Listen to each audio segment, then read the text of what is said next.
अहिरो तजी खसमौ तजी बिना दाद की ढोर, मुक्ति परी बिल्लात है वृंदावन की खोर। अहिर चरवाहा, कोई गाय थी, उसको चराने वाला ग्वाला उसका तिरस्कार कर दिया। और खसमौ तजी, खसम मालिक जिसकी गाय थी उसने भी उसका तिरस्कार कर दिया। बिना दाद की ढोर, दाद कहते हैं न्याय को, इंसाफ को। वह ढोर, वह पशु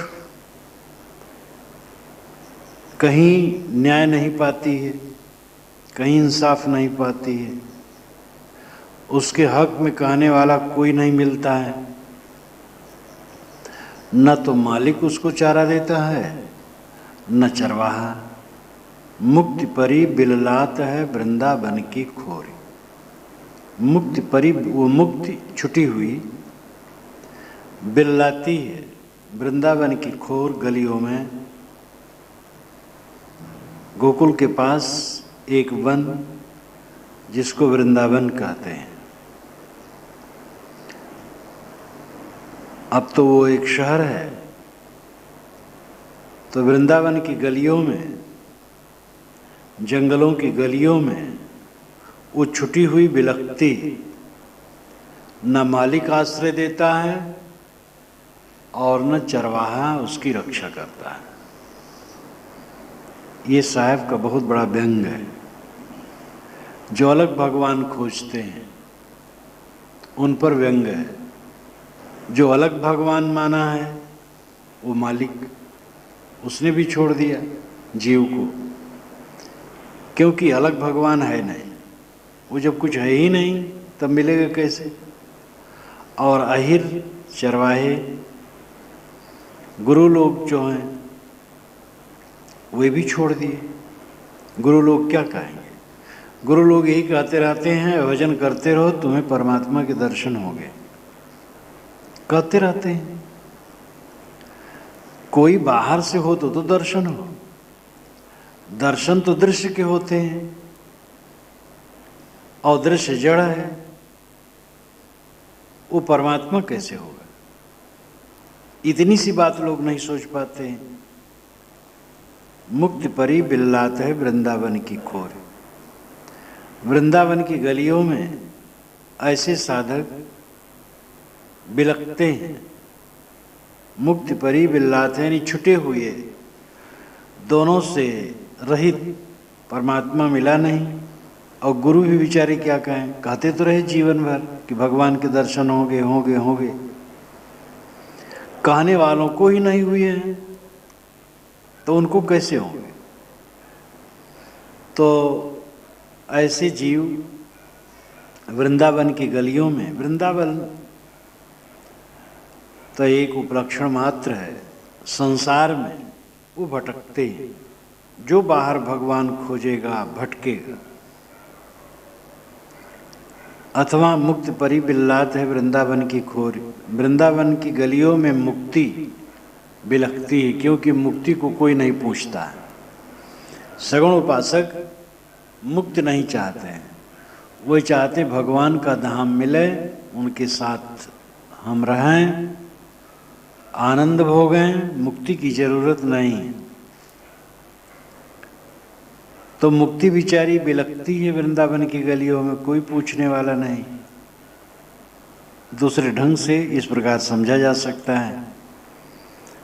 कुल मिलाकर के अभिप्राय यही है कि अलग भगवान मानने वाले अंततः भटकते हैं। जो स्थूल रूप में भगवान को मान करके पाना चाहता है उसको एक भटकाव के अलावा कुछ नहीं मिलता। मुक्की मीठी जो कहे हृदया है मत यान, कहें कबीर तालोगन से तैसे ही राम सयान। जो मुख से मीठी मीठी बातें करते हैं और हृदय में कपट कतरनी है। कबीर साहब कहते हैं कि ऐसे लोगों से राम ज़्यादा समझदार है। राम को बेवकूफ़ मत समझना। तुम छिपाते हो राम से, राम क्या नहीं जानता है। कहते हैं भगवान की आंखें हर जगह हैं।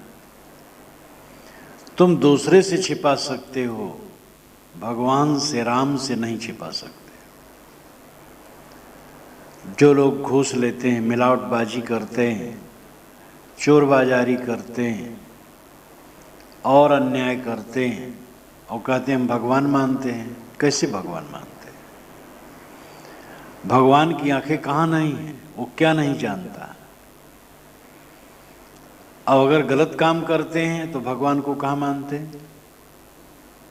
अब प्रश्न होता है कहाँ है भगवान जो उसकी आंखें हैं?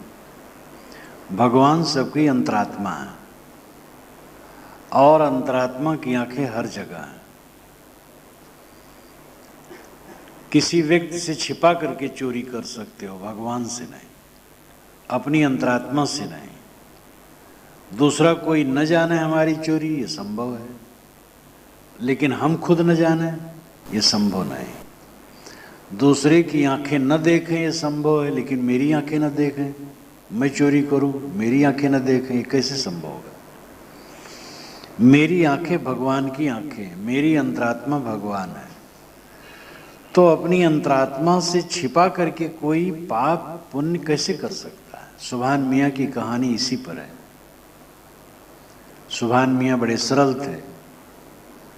गांव के बाहर एक बेर पेड़ के नीचे बैठे टट्टी कर रहे थे। पके पके बेर गिरे थे, बेर भी खाते गए, टट्टी भी करते गए। रात में गांव में वेश्या का नाच होता था, नाच देखने गए। वेश्या ने गाना शुरू किया, सुभान तेरी बतिया जान गई राम। उन्होंने सोचा बड़ा गड़बड़ हुआ, कहीं इसने देख लिया है, मैंने तो आज यही गलती की है। उन्होंने एक अंगूठी उतार करके दे दी, वो खुश हुई। अगली कड़ी गाई, सुभान तेरी बतिया कह दूंगी राम। अभी तक कही थी जान गई राम, अब कहती कह दूंगी राम। बड़ा कष्ट हुआ उनको। उन्होंने शाल उतार करके दे दिया, इससे खुश हो जाए न कहे। वो इतनी खुश हुई कि उछल करके गाई, सुभान तेरी बतिया कह रही हूं राम। एकदम वारा न्यारा, अब कहने पर तैयार। तब सुभान मियाँ झल्ला उठे। वेश्या की जात, तुम्हें अपनी इज्जत का डर नहीं, दूसरे की इज्जत का डर नहीं, क्या कहोगे? सुभान मियाँ टट्टी करते करते बेर खाते थे, यही तो कहोगे और कुछ कहोगे? वेश्या स्तंभित हो गई, समाज हंस दिया। वेश्या सुभान मियाँ की हरकत जानती नहीं थी, लेकिन सुभान मियाँ अपनी हरकत तो जानते थे। कोई राम से छिपाना चाहे, असंभव है। राम अंतरात्मा है, राम तुम्हारा अपना आपा है, उससे छिपा के कोई पाप नहीं हो सकता है। जो मुख से मीठी मीठी बातें करते हैं और हृदय है मति आन, मत नाम बुद्धि, आन नाम दूसरी, अन्यथा। हृदय में अन्यथा बुद्धि रखते हैं। कहीं कबीर तालोगन से तैसे राम सयान। साहब कहते ऐसे लोगों से राम ज्यादा समझदार है। यहां लगता है कि दो है, एक जीव एक राम, लेकिन एक कहने का तरीका है। तुम ही राम हो और तुम अपने आप से छिपा नहीं सकते हो, इसलिए अपने लिए सच्चे रहो। सांच बराबर तप नहीं, झूठ बराबर पाप। जाके हृदय सांच है, ताके हृदय आप। इतते सब कोई गए भार लदाए लदाए, उतते कोई न आइया जासों पूछिए धाय। इतते उतते, इतना इधर से संसार से, और उतते स्वर्ग से। होम बलि यज्ञ कुर्बानी के नाम पर जीववध कर करके इधर से सब कर्मों का बोझा लाद लाद करके गए। भारतीय परंपरा के वैदिक शाखा में ये अवधारणा रही है कि यज्ञ करने से स्वर्ग मिलता है, और यज्ञ में पशुवध होता था। इस्लामिक लोग भी कुर्बानी के नाम पर जीवों की हत्या करके समझते हैं स्वर्ग मिलेगा। यहूदियों में भी होम बलि रहा है, वो भी हवन करना था प्राणियों को मार करके। पुरा काल में जितने ईश्वरवादी मत थे सब के सब जीववध करके स्वर्ग की कल्पना करते थे। साहब कहते हैं ये तमाम पाप करके, हत्या करके, बलि कुर्बानी के नाम पर कर्मों का बोझा लाद लाद करके इधर से गए, मरे, स्वर्ग गए। लेकिन उतते कोई नहीं आया जासो पूछिए था। स्वर्ग से तो कोई आया नहीं कि जिसे दौड़ के पूछा जाए कि भाई कैसा स्वर्ग मिला, कैसी बिल्डिंग मिली। ये भी साहब का व्यंग है। जीववध करना हत्या है और स्वर्ग इससे नहीं मिलता है। स्वर्ग तो अहिंसा से मिलता है, प्रेम से मिलता है। मन की कोमलता स्वर्ग है, मन की प्रसन्नता स्वर्ग है। जो जीववध करेगा उसको स्वर्ग कैसे मिलेगा? भक्त प्यारी राम की जैसी प्यारी आग, सारा पट्टन जरमुआ बहुर ले आवे मांग। जैसे आग प्रिय होती है वैसे राम भक्ति प्रिय होनी चाहिए। आग जब लग जाती है तो सारा पट्टन, सारा बाजार जल जाता है। लेकिन उसके बाद फिर जब जरूरत पड़ती है भोजन बनाने के लिए और काम के लिए तो लोग आग मांग लाते हैं। जिस आग ने पूरे बाजार को भस्म कर दिया, अब उस आग को तो कभी छूना भी नहीं चाहिए, लेकिन काम नहीं चल सकता है। ट्रेन का एक्सीडेंट होता है, सैकड़ों लोग मर जाते हैं। जो बचे हुए लोग हैं वे स्टेशन मास्टर्स के पास जा कर के घेर लेते हैं, जल्दी से कोई गाड़ी प्रबंध कीजिए, हम लोगों को अपनी जगह जाना है। जिस ट्रेन ने इतना बड़ा खतरा कर दिया उसी ट्रेन पर तत्काल चढ़ने के तैयार है। बस का एक्सीडेंट हो, हवाई जहाज का हो, बचे हुए लोग, हवाई जहाज के एक्सीडेंट होने पर तो कम लोग बचते हैं। वैसे एक बार मोरारजी देसाई जब प्रधानमंत्री थे तो एक्सीडेंट हुआ था, लेकिन सब के सब बच गए थे। हवाई जहाज बिल्कुल आते आते आते जमीन में उतर गया। बिहार बंगाल की तरफ थे और मोरारजी देसाई उतर करके उससे आ करके एक किसान का घर था, उसके दरवाजे पर उसकी खाट पर बैठे। जब किसान समझ पाया बड़ा खुश हुआ, प्रधानमंत्री हमारे दरवाजे पर आ गए। कभी कभी ऐसा होता है, नहीं तो हवाई जहाज का एक्सीडेंट तो सबको स्वाहा कर देता है। तो आदमी कहाँ तक खतरा से डरता रहे? शरीर एक फोड़ा है, कूड़ा कचरा है, इसके लिए भय करने की जरूरत नहीं। जब जो होना होगा हो जाएगा। काम अपना करो, इस कूड़े कचड़े से अपने को निकालो, तुम शुद्ध चैतन्य हो। ये अंत में रहने वाला नहीं, और रह करके तो और दुख देगा, और ज़्यादा दिन रह जाए तो और दुख देगा। इस फोड़े में आने का फल है इस फोड़े का मुंह छूट जाए। शरीर फोड़ा, कूड़ा कचड़ा, गंदगी पिटारा, दुखों का घर है। तुम शुद्ध बुद्ध चैतन्य हो, स्वरूप स्थित जीवन का लक्ष्य है, वह काम करो। भक्त प्यारी राम की जैसे प्यारी आग। राम की भक्ति उसी प्रकार प्रिय होनी चाहिए जैसे आग प्रिय होती। कुछ लोग भक्त होते हैं और उसके पश्चात उनकी भैंस मर जाती है, यह मानो घर का कोई आदमी मर गया या उनको कोई असाध्य बीमारी आ गई, तो लोग कहते भक्ति नहीं छाछती। और जो भक्त नहीं हुए हैं उनका जब ऐसा होता तब ये तो अपना कर्मफल भोग है, ऐसा समय से हो जाता है। कठिनाइयों के आने पर जो अपने उद्देश्य से विचलित हो जाए वो कभी भी सफल नहीं हो सकता है। किसी भी काम में बिना कठिनाई की सफलता नहीं होती। आलसी आदमी कुछ नहीं कर सकता है। वीर बनो और अपने मार्ग में दृढ़ हो। भक्त प्यारी राम की जैसी प्यारी आग, सारा पट्टन जरमुआ बहुर ले आवे मांग। भक्ति क्या है? राम की भक्ति क्या है? भक्त प्यारी राम की। राम बाहर भी है, भीतर भी है। बाहर के राम की सेवा और भीतर राम में विश्राम। बाहर का राम देखो सब बैठा है, समष्टि के रूप में राम बैठा है। प्राणियों का समूह राम है, परमात्मा है। तो जो बाहर के राम हैं, इनकी सेवा करो।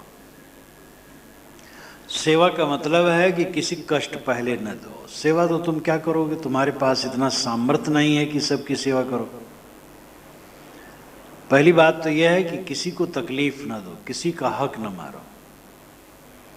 फिर जितना बन सके जहां पर सेवा करो और आंखें खुलें, जो दिखाई दे समझो राम रूप है। तो बाहर के राम जो सजाती हैं उनकी सेवा करो। भीतर का राम तुम्हारा अपना स्वरूप है, वही तुम्हारा निधान है। और यहाँ कुछ नहीं है, धोखा है, झूठ है, सब झूठ है। शरीर झूठ है, संबंध झूठ है, प्राणी पदार्थों का संगम झूठ है। और इसकी गर्माहट में जो भूलता है वो धोखा खाता है। इसलिए सबका मोह छोड़ करके, सबकी आसक्ति छोड़ करके अपने स्वरूप राम में विश्राम, ये जीवन का फल है। साधक को ऐसा जीवन बनाना चाहिए, ऐसी धारणा पक्की होनी चाहिए कि चाहे जब शरीर छूटे मुक्त है वो। जो सारी वासनाओं को हरदम त्यागे रहता है, चाहे जब शरीर छूट जाए। छूटेगा क्या? क्या मेरा है जो छूटेगा? कूड़ा कचरा छूटेगा, दुख छूटेगा। सब तरफ से केवल दुख है और वही छूट जाएगा। और उसको पहले से छोड़ दिया तो सदैव कृतार्थ रूप, दुखहीन तुम्हारा स्वरूप है। निर्मल अजर अमर अखंड अहम शुद्ध चैतन्य ज्ञान स्वरूपम। ये जो ध्वनि होती है तो मेरे कान में वैसे भी हरदम लगा करती है कि जाना ही हो रहा है। होती तो थोड़े समय, मैं चाहता हूँ और बीच बीच में हो।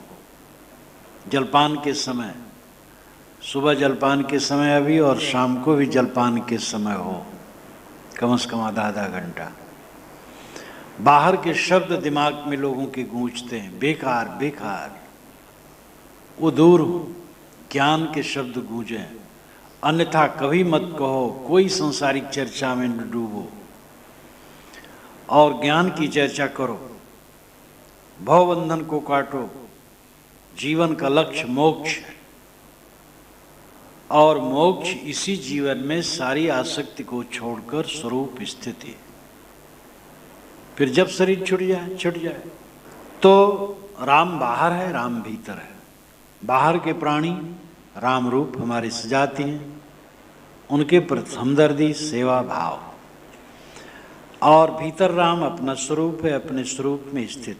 ये राम भक्ति अत्यंत प्रिय होनी चाहिए। इसमें जो भी आड़े आए परवाह न करना चाहिए, चाहे दुख तकलीफ जो भी हो। इस भक्ति का परित्याग कभी भी न करें। इसीलिए साहब ने कहा, कामी क्रोधी लालची इनसे भक्ति न होए। भक्ति करे कोई सूरमा, जात वर्ण कुल खोए। यह तो घर है प्रेम का, खाला का घर ना है। खाला का घर नहीं, प्रेम का घर है। यहाँ तो सिर उतार करके जमीन में रखना पड़ता है। सब कुछ समर्पित करने के बाद मोक्ष मिलता है। जो कुछ बचा रखेगा उसका मोक्ष कैसे होगा? नारी कहावे पीव की, रहे और संग सोए। जार मीत हृदय वसे खसम खुशी क्यों हो?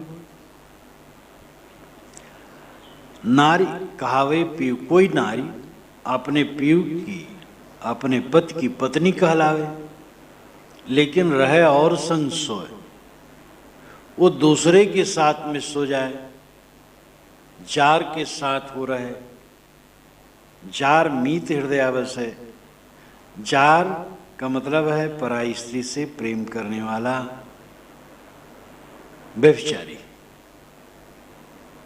और ऐसे व्यभिचारी को अपने हृदय में वो बसाए। जार मीत हृदय बस है, उससे मित्रता करे, खसम खुशी क्यों हो? तो उसका पति खुश कैसे होगा? कभी खुश नहीं हो सकता।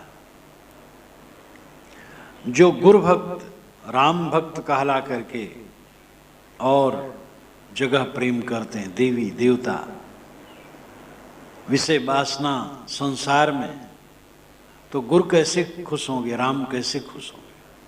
पीयू गुरु है, राम है। पीयू नाम मालिक स्वामी, जो हमारी रक्षा करे, हमारा कल्याण करे, वो पीयू है। केवल छुटे आपने कीरे छुड़ावे पीयू। पति, पीयू पति, राष्ट्रपति, राष्ट्र का पति, राष्ट्र का स्वामी, सभापति, सभा का स्वामी। तो गुरु हमारा पीयू है, राम हमारा पीयू है। गुरु तो अलग है, राम तो अपना स्वरूप ही है। लेकिन ये समझो कि तुम अपने पीयू स्वयं हो, अपने मालिक स्वयं हो। अत्ता ही यत्तनो नाथो अत्ता ही यत्तनो गति। महात्मा बुद्ध ने कहा, आत्मा ही आत्मा की गति है, आत्मा ही आत्मा का स्वामी है। उनके यहाँ आत्मा तो दूसरे ढंग से कहते हैं, लेकिन फिर भी अत्ता कहना पड़ा उनको। तो अत्ता ही यत्तनो नाथो, आत्मा ही आत्मा का स्वामी है। अवत्ता ही यत्तनो गति, आत्मा ही आत्मा की गति नाम पहुंच, उपलब्धि, प्राप्ति। अपने आप को छोड़ के क्या पाओ?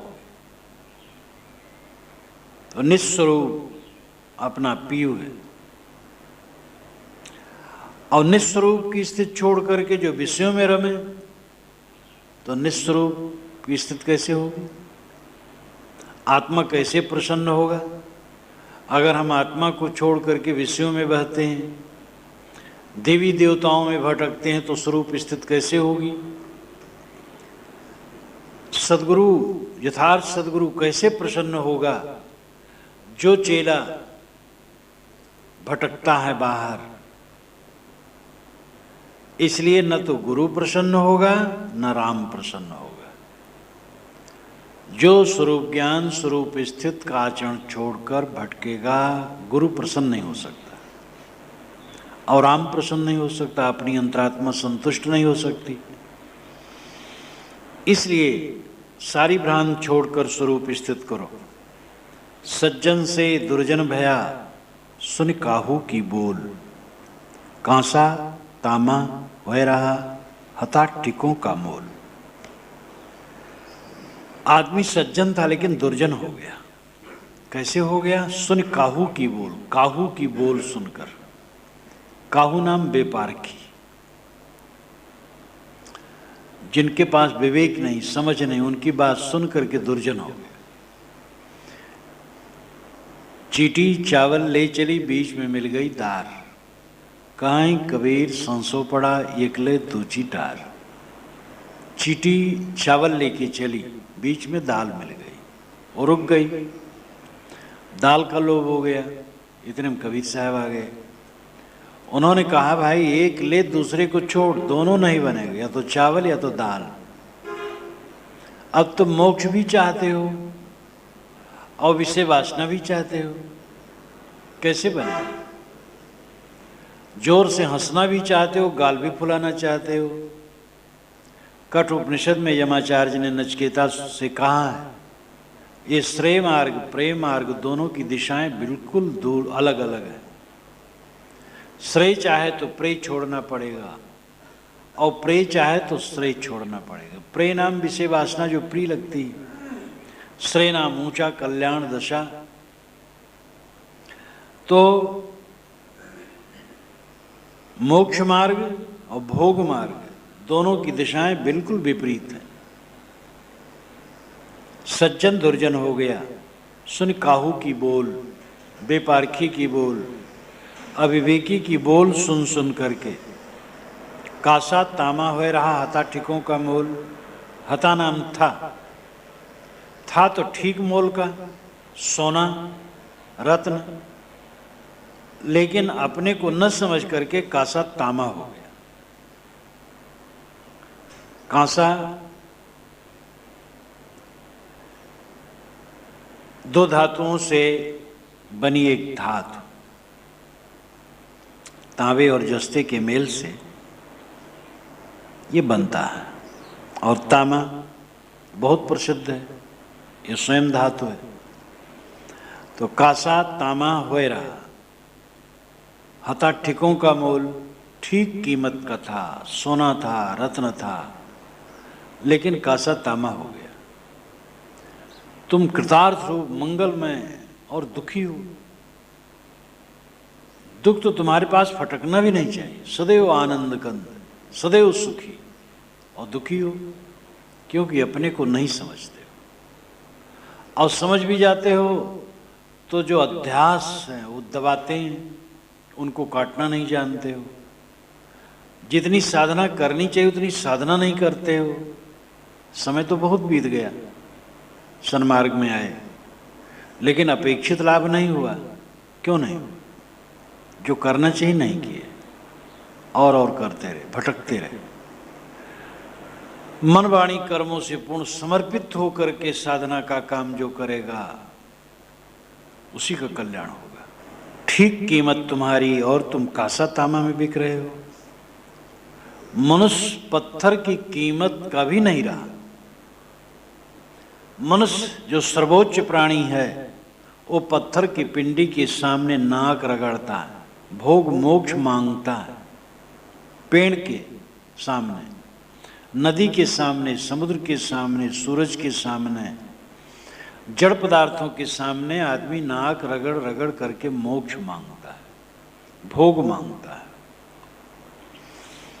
साहब कहते हैं कि इतने उत्तम तुम चैतन्य विवेकवान और जड़ पिंडियों के सामने नाक रगड़ते हो।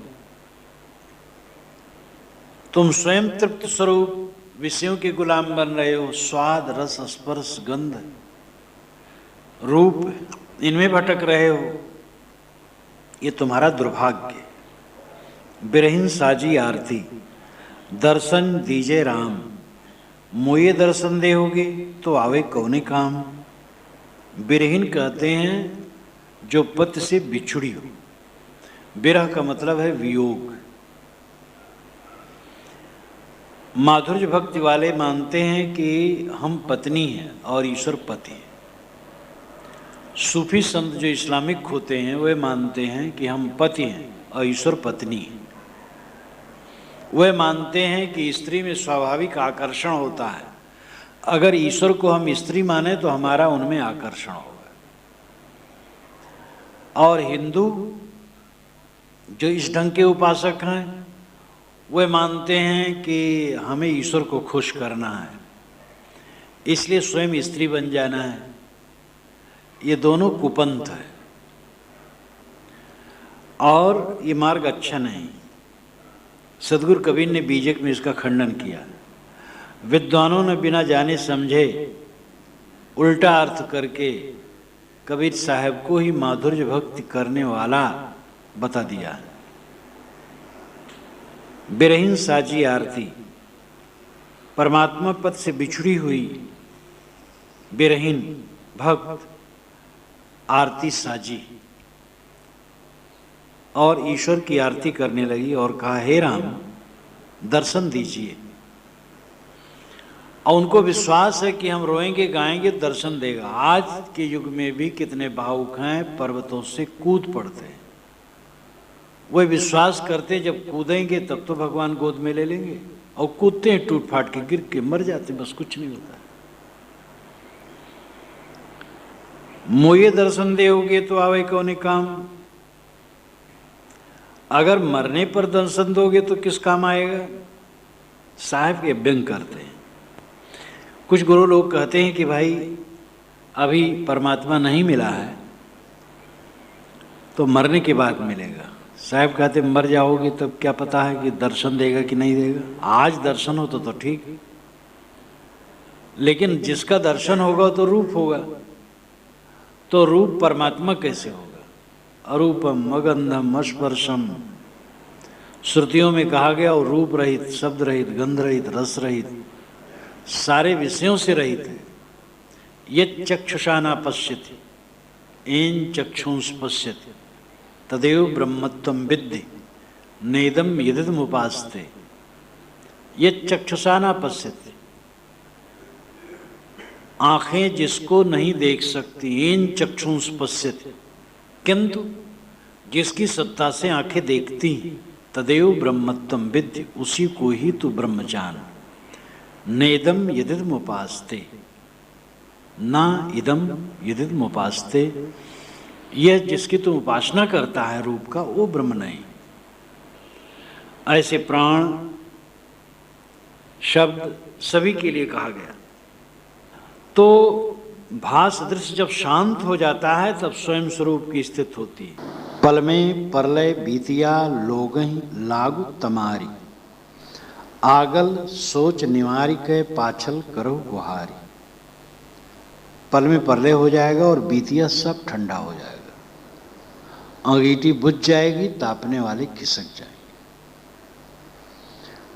ये रहने वाला नहीं है कुछ।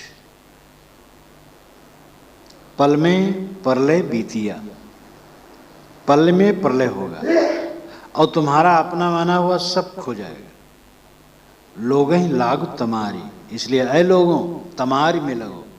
तुम्हारे नाम सूरज, तम अंधकार, अरे दुश्मन, जो अंधकार का दुश्मन है वो सूरज। ऐ लोगों सूरज में लगो।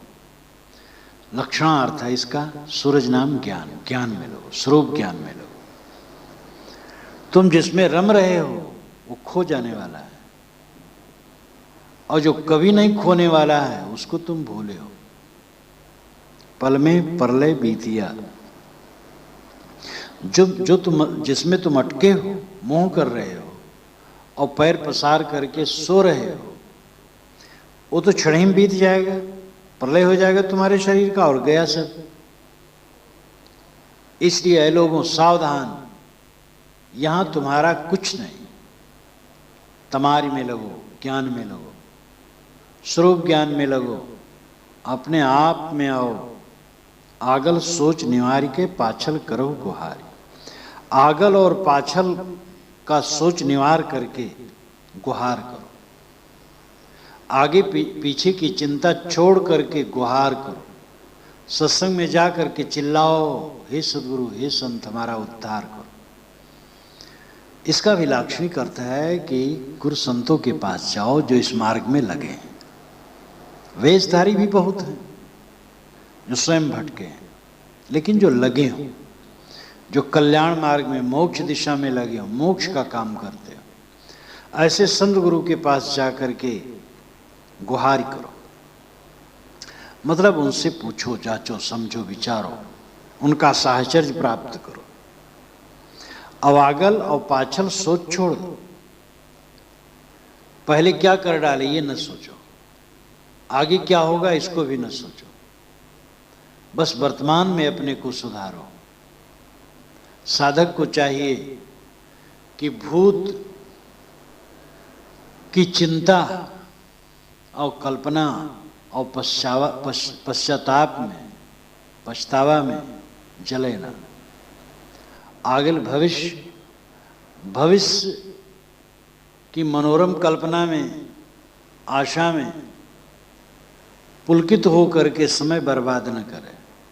भूत की चिंता, भविष्य की कल्पना होती रहती। भूत की चिंता, ऐसा करता तो ऐसा हो जाता, ऐसा नहीं किया, बड़ा गड़बड़ हो गया। भूत के विषय में लोग पश्चाताप और चिंता में जलते रहते हैं, और भविष्य के लिए कल्पना, ये करूंगा तो वो होगा, तो वो होगा, तो वो होगा। भूत मरा है और भविष्य स्वप्न है। वर्तमान में जागो, वर्तमान में सत्संग करके अपना उद्धार करो। या आगल सोच निवार के पाछल करो गुहारी। सीधा अर्थ आगल सोच निवारी के, आगे जो आगे की चिंता उसकी चिंता न करो, पाछल के विषय में गुहार करो। जो बीत गया है उसको सोचो और उसको छीण करो। आज तक जो बीत गया है उसके लिए जाकर के संतों से पूछो जाचो, जो तुम कर डाले हो उसकी वासना ध्वंस कैसे हो, ये सोचो।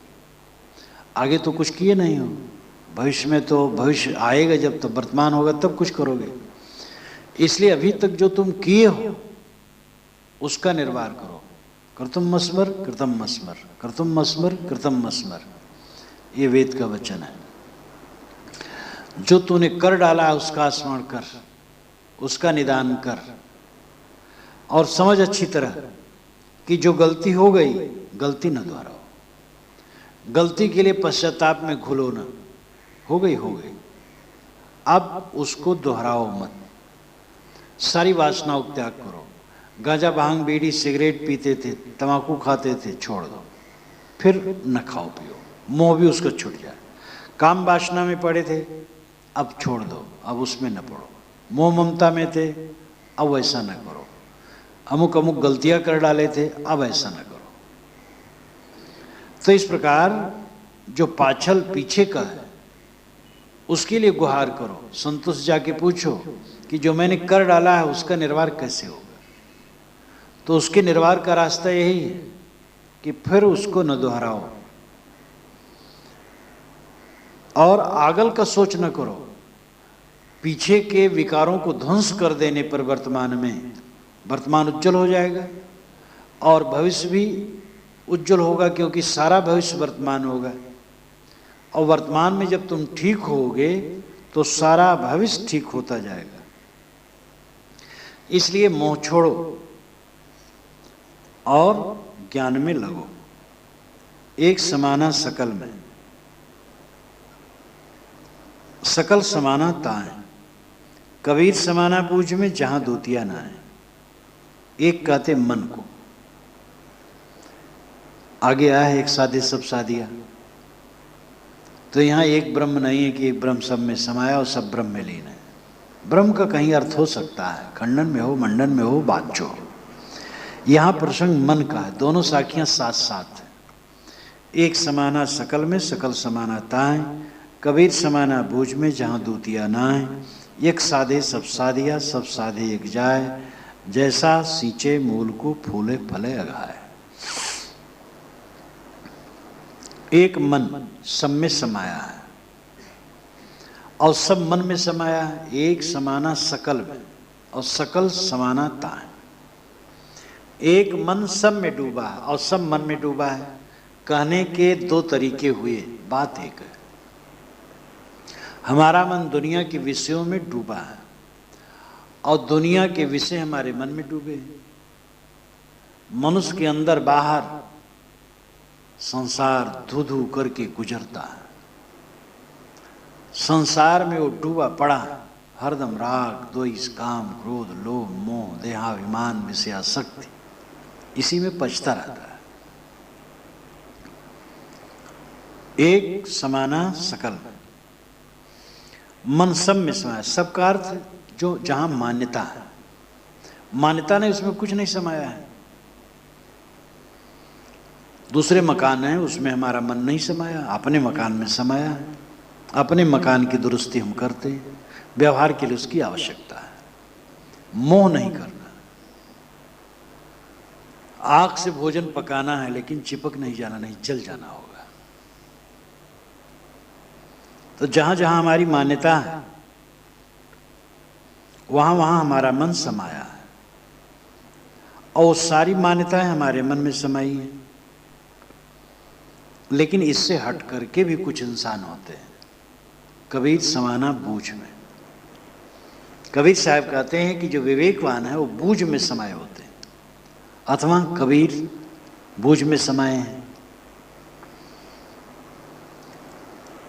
साफ अर्थ है, कबीर साहब कहते हैं कि विवेकवान बूझ में समाये। बूझ समझ, स्वरूप ज्ञान की समझ, स्वरूप बोध, वह स्वरूप बोध में समाये, आत्मबोध में समाये। जहां द्वितीया ना है वहां द्वैत नहीं, स्वरूप ज्ञान में द्वैत नहीं। तुम्हारे में द्वैत क्या है? तुम तो अकेले हो। जो अपने असंग स्वरूप निराधार स्वरूप में स्थित होगा वहां द्वैत कहां है? वहां तो अकेला है। अब एक अद्वैत की कल्पना है कि जड़ चेतन सब एक है, वो दूषित है। जड़ अलग है, चेतन अलग है।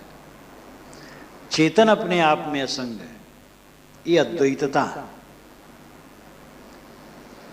जिसका मन सारे विकारों को छोड़ करके और सारे विचारों को भी छोड़ करके शांत हो जाता है, वहां केवल आत्मस्थिति। व्यवहार में विचार तो चलते हैं, लेकिन इतनी जागरूकता रहती है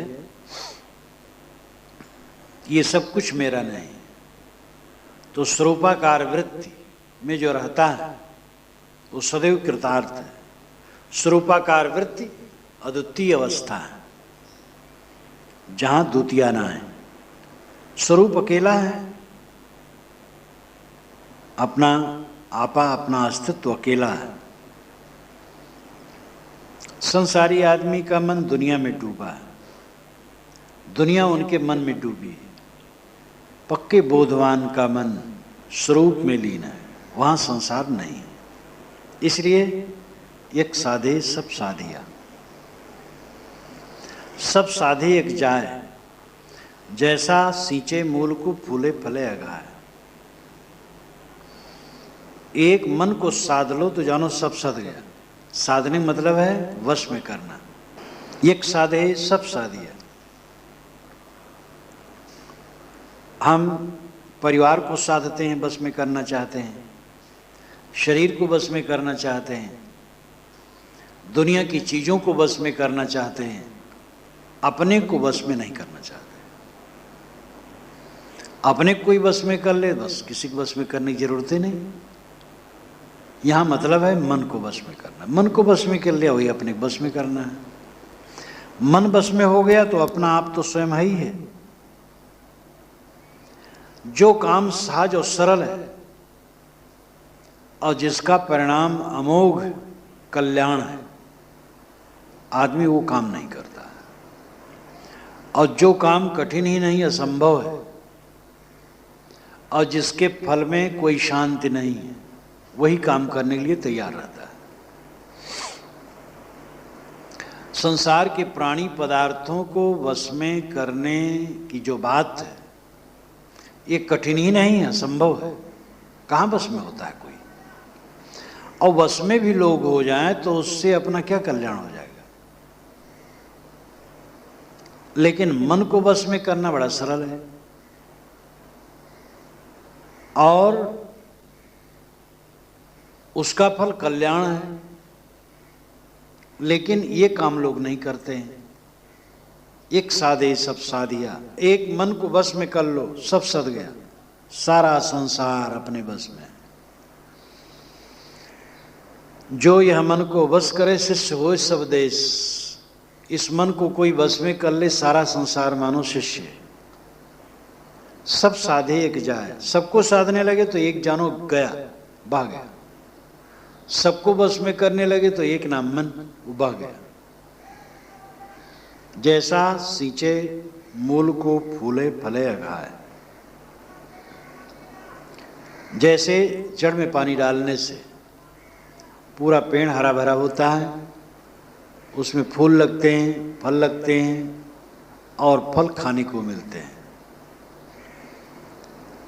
इसी प्रकार मन को सींचो, मन को ठीक करो, मन को बस में करो, पूरा जीवन आनंदमय है। अब तुम दूसरे को बस में करने के चक्कर में पड़ते हो। इसलिए मन को अपने अधीन बनाओ। यह काम लोग नहीं करते। मन को जो अपने अधीन करना है, यह काम लोग नहीं करते। लोगों को बस में करने के चक्कर में पड़े रहते हैं। यह भूल छोड़ते छोड़ते नहीं छूटती। जो बहुत दृढ़ होता है वही छोड़ पाता है। आदत है विषयों की तरफ गति करने की। कई बार जान करके कि विषय दुख देते हैं और फिर आदमी उसी तरफ फिसलता है। जब निरंतर रगड़ा कोई करेगा तब धीरे धीरे सुबस होगा। पारख दृष्टि प्रबल जब सतसंगति अति जोर, रात दिना चिंतन करे तब पावे कई ठौर। जब पारख दृष्टि प्रबल हो, निरंतर जागरूकता हो और सत्संगत अति जोर हो, विवेकवानों का सत्संग बराबर खूब मिले और रात दिना चिंतन करे, रात दिन इधर चिंतन करे, क्या मेरा है, पूछो अपने से क्या मेरा है। जिस स्वाद गंध स्पर्श रस रूप में तुम आसक्त होते हो उससे क्या मिलता है, अवंत में क्या शेष रहेगा, बारंबार अपने से पूछो। ये चिंतन है। ऐसा करते करते तब कहीं ये जीव को ठौर मिलेगा, शांति मिलेगी। बहुत उलझा लिया है हमने अपने आप को, अहंकार करने की गुंजाइश नहीं। हम बड़े ज्ञानी हैं, ये डीग बघारने से कुछ नहीं होगा। अहंकार तो सबको है और जहां अहंकार है वही छिछलापन है हमारा। गन्ने में जहां गांठ होती वहां रस नहीं होता, जहां रस होता वहां गांठ नहीं होती। जहां जहां अहंकार है वो बेरस है। अहंकार कुछ काम नहीं करेगा। अनाद काल से हमने अपने आप को खूब उलझाया है और अब सावधानी से इस चीज को समझना है। हमें दूसरे को वश में करने के चक्कर में नहीं पड़ना है, अपने मन को वश में करना है। अपने मन को शोधो, निरंतर देखो, कहीं दूसरे द्वारा तुम्हें अपमान, उपेक्षा या और भी किसी बात की खटक मिली तो क्यों नहीं अपने मन को शोधते हो कि तुम्हारा मन इसको क्यों नहीं सह लेता। जैसी उनकी समझ थी वैसा उसने कर दिया, अब उसको लेकर के अमर्ष करने की क्या जरूरत है। ज्ञानी का यह लक्षण नहीं अमर्ष करना, प्रसन्न रहना चाहिए। उनकी समझ ऐसी थी, कह दिए बस। इसलिए अपने मन को शोधने से सरलता है। अब अपने मन को न शोध करके बाहर शोधने के चक्कर में पड़ते हो। जैसे अनगढ़ पत्थर को छीन छीन करके सुंदर मूर्ति कलाकार बनाता है, अपने मन को रात दिन गढ़ो, ठोको, कसो, चारों तरफ से सिमट करके अपने मन को कसते जाओ, देखो क्या दशा मिले होगी, एकदम दिव्य दशा आ जाएगी। लेकिन अहंकार इतना है, ओहो, ये साधु नामधारियों का अहंकार थोड़ा होता है। कहीं थोड़ा सा बीत गया 10-15 वर्ष, साधु मार्ग में आए, बड़ा अहंकार, हम इतने पुराने। संत पुराने हैं तो सही, पर जब तक नए नहीं तब तक नए। वाणी कोमल हो, आचरण कोमल हो, भावना कोमल हो। आज के जो ब्रह्मचारी हैं उनसे भी कोमल बोलो, सबसे कोमलता का बर्ताव, अहंकार का त्याग। अपने मन को जो देखता वो अहंकार नहीं करता। जैबन सिंह न संचरे, पंछी ना उड़ जाए, सोबन कबीरन हीड़िया, शून्य समाधि लगाए। जिस वन में सिंह का संचार नहीं होता है, बाघ जिसमें प्रवेश नहीं कर सकता, इतना सघन है, और पंछी ना उड़ जाए, पंछी भी उड़ करके उसमें घुस नहीं सकता। सोबन कबीरन हीड़िया, शून्य समाधि लगाए। साहब कहते उस वन को कबीरन लोगों ने हीड़िया खोजा, शून्य समाधि लगा करके खोज डाला। ये व्यंग है। व्यंग में साहब ने खूब कहा। कौन सा वन है? कल्पना लोक। कोई एक लोक है, वहां परमात्मा रहता है, अलग ब्रह्म ईश्वर प्राप्ति की बात। ये कल्पना लोक एक वन है और वहां सिंह का संचार नहीं। सिंह नाम जीव, जीव का संचार नहीं। जीव उसको समझ नहीं पाता है, कहां संचार है। पंछी ना उड़ जाए, ये मन पक्षी उड़ करके भी वहां नहीं पहुंच पाता है। सो वन कबीरन हीड़िया, उस वन को कबीरन ने, लोगों ने हीड़ डाला, खोज डाला। हीड़िया का अर्थ है खोजना और भटकना।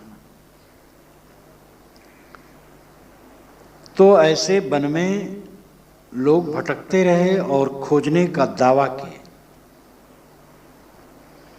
और उन्होंने ईश्वर को खोज डाला। इसलिए कहा कि मैं अवतार हूं, ईश्वर स्वयं हूं। कुछ ने कहा मैं ईश्वर का भेजा हुआ संदेशवाहक हूं, कुछ ने कहा मैं तो ईश्वर का पुत्र हूं। इस प्रकार दावा किए, शून्य समाधि लगाया, शून्य समाधि लगाकर। लेकिन शून्य समाधि का अर्थ क्या होता है? समाधि का अर्थ ही होता है चित्त का शून्य होना, और चित्त के शून्य होने पर कुछ मिलता नहीं, किंतु जितना मिला हुआ रहता है उसका विसर्जन होता है। और यही असली दशा है। ये बिल्कुल तथ्य है, कोई विश्वास की बात नहीं है। थोड़ा दृष्टि उल्टा करके समझो, बस समझ में आ जाए। ध्यान का अर्थ क्या है? ध्यानम निर्विषयम मनः, चित्त का शांत हो जाना, शून्य हो जाना एक बात है। शांत हो गए वही शून्य हो गया, शून्य हो गए शांत हो गया। चित्त जब चलता नहीं है तब शांत हो गया, चित्त जब चलता नहीं, कोई आकार नहीं आता, बस वही शून्य हो गया। अब वहां क्या पाओगे? अगर वहां कोई भगवान देखते हो तो चित्त शून्य काम हुआ। वो चित्त से देख रहे हो, कल्पना में कोई आकार बना रहे हो, कोई लाल पीला उजला अमुक रंग रूप वाला। जब चित्त शून्य होगा तो संसार शांत है, खत्म है। अब वहां शुद्ध चैतन्य मात्र है। पूर्ण ध्यान की अवस्था में दो बातें रहती हैं, शांति और शुद्ध चेतना। संकल्प एकदम शांत हो गए, शांति हो गई, गहरी शांति। और उस गहरी शांति के अंतराल में शुद्ध चेतना अपना आपा है, स्वयं तुम हो। अब इसके अलावा कोई आकार प्रकार आया तो समाधि कहां लगी? तो साहब कहते तुम शून्य समाधि को ही उलट करके समझ लो, तो ये भटकने की जरूरत नहीं बाहर भगवान खोजने की। तो जहां जीव नहीं पहुंचता, मन नहीं पहुंचता, वहां इन पीर पैगंबरों ने, बड़े बड़े गुरुओं ने शून्य समाधि लगा करके खोज डाले भगवान को, और प्रचार करने लगे कि अमुक लोक में ट्रांसफर कर देंगे, शिव लोक ऊपर है वहां भेज देंगे, साकेत लोक है और लोक है। सांच कहो तो है नहीं, झूठे लाग पियारी, मुंह सिर ढारे ढेकुरी सींचे और की क्यारी। कहने का तरीका साहब का कितना लासानी है, अद्वितीय। सांच कहो तो है नहीं। अगर भाई सच्ची बात पूछते हो तो भगवान बाहर कहां है? ईश्वर खोज रहे हो, जो है ही नहीं उसको खोज रहे हो, और जो है उसको सोच नहीं रहे हो। जहां नहीं तहां सब कुछ जानी, जहां है ताले पहचानी। जहां नहीं तहां सब कुछ जानी, जहां है ही नहीं वहां तूने सब कुछ समझ लिया, और जहां है वहां पहचानता नहीं, वहां पहचान। तो सांच कहो तो है नहीं। अगर तुम मुझसे सच्ची बात पूछते हो तो ये आत्मा के अलावा कहीं परमात्मा नहीं। झूठे लागू प्यारी, लेकिन लोगों को झूठी बातें बड़ी प्यारी लगती हैं। उनके सामने लंबी चौड़ी बात करो, ऐसा भगवान, इतने हाथ वाला, इतने पैर वाला, उसके आंखें एकदम कमल के समान, इतना सुंदर सुंदर, बड़ा अच्छा लगता है। और वो दिव्य धाम, 12 सूरज वहां चमकते हैं, प्रकाश प्रकाश, लेकिन बड़ी शीतलता, उसमें गर्मी नहीं है। वहां की सड़कें सोने की, और मोहरे जड़े हैं, हीरे पन्ने पोखराज चढ़े हैं। वहां की सवारी क्या पूछना। और फिर वर्णन करते करते तो पुल बांध देते हैं, फिर तो भक्त लोगों के मन में लहर आ जाती है। ऐसे भगवान के धाम में पहुंचना है। साहब कहते हैं कि सांच कहो तो है नहीं। कोई आया होगा, पूछा होगा, तो साहब ने कहा भाई देखो, अगर सच्ची बात पूछ रहे हो तो बाहर कुछ है वह नहीं, न स्वर्ग है न भगवान है। स्वर्ग है मन की पवित्रता, भगवान आत्मा है। मन पवित्र हुआ, आप अपने आप में लौटा, भगवान को पा गए। लेकिन झूठे ही लाग प्यारी, लोगों को झूठी बातें बड़ी प्यारी लगती, इसलिए बाहर की कल्पना करते हैं। मोह सिर ढारे ढेकुली, मेरे सिर पर ढेकुली ढालते हैं और सींचे और की क्यारी, और दूसरे की क्यारी सींचते हैं। काव्य गुण कितना बढ़िया इसमें। मोह सिर ढारे ढेकुली, ढारे ढेकुली अनुप्रास अलंकार। मेरे सिर पर ढेकुली ढालते हैं और दूसरे की क्यारी सींचते हैं। कहते मैं कबीर साहब का अनुगामी हूं, और बिल्कुल उल्टा काम। ऐसा लगता है कि साहब के जमाने में ऐसे लोग हो गए थे जो साहब के विचारों से भिन्न प्रचार करते थे। जो प्रसिद्ध पुरुष हो जाते हैं उनके सामने यही बात होती है, कुछ और का और कहने लग जाते हैं। अब तो 500-600 वर्ष हो गए और इतने में अंतर होते होते पता नहीं कितना हुआ। तो साहब ने देखा कि हमारे अनुगामी लोग बनते हैं और हमारे विचारों के विरुद्ध बात करते हैं, हमारे सिर पर ढेकुली ढालते हैं और दूसरे खेत सींचते हैं। कहने का तरीका कितना बढ़िया है। हमारे चेला बनते हैं और बात वो करते हैं जिसका मैं खंडन करता हूं। कबीर साहब ने अवतारवाद का खंडन किया तो कबीर प्रेमियों ने कहा कबीर साहब अवतार है। कबीर साहब ने मूर्ति पूजा नहीं मानी तो कबीर प्रेमियों ने मूर्ति बैठाना शुरू कर दिया। कबीर साहब ने आत्मा ही को परमात्मा माना, बाहर परमात्मा नहीं, तो कबीर पंथी लोग बाहर परमात्मा खोजने लगे। ये तो वैज्ञानिक तथ्य है। उपनिषदों के ऋषियों ने भी इसको बारंबार स्वीकारा कि खोज करके तो विषय मिलता है। यदा पंचावतिष्ठन्ते ज्ञानानि मनसा सा बुद्धिश्चैना विचेष्टत तामाहु परमाम गतिम। जब पांचों ज्ञानेंद्रियां मन और बुद्धि शांत हो जाते हैं तब परम गति। और जब ये सब शांत हो गए तो क्या मिलेगा? मन ही शांत होने के बाद क्या मिलेगा? मिलने का साधन मन है, और मन शांत हो गया तो क्या मिलेगा? तो मिलना नहीं है, खोना है। आज तक जो मान रखा है मेरा उसको खो दो, बस पा जाओ राम को। राम स्वयं स्वरूप है, और जब तक पाई हुई चीजों की गर्माहट रहेगी राम को न पाओगे। देह तक मेरा नहीं, मेरी नहीं है।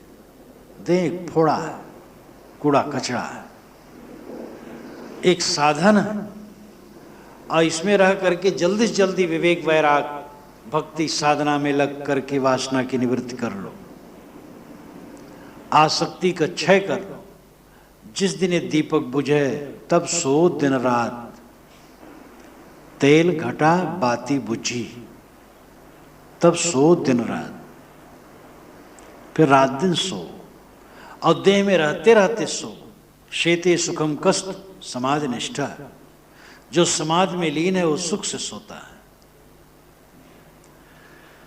तो इसलिए साहब कहते हैं कि मेरे सिर पर ढिकुरी डालते हैं, दूसरे क्यारी सींचते हैं। कबीर अनुगामी बनते हैं, और बिल्कुल उल्टी बात। सच्ची बात मैं कहता हूं, बाहर कोई परमात्मा मोक्ष नहीं। परमात्मा मोक्ष स्वर्ग आनंद परमानंद परम सुख आत्यांतिक सुख वासना के निवृत्त और स्वरूप स्थित में है। यही वास्तविकता है, यही मेरी घोषणा है। इसके अनुसार चलो, भटको न बाहर। इस प्रकार से दूर कबीर कहते हैं।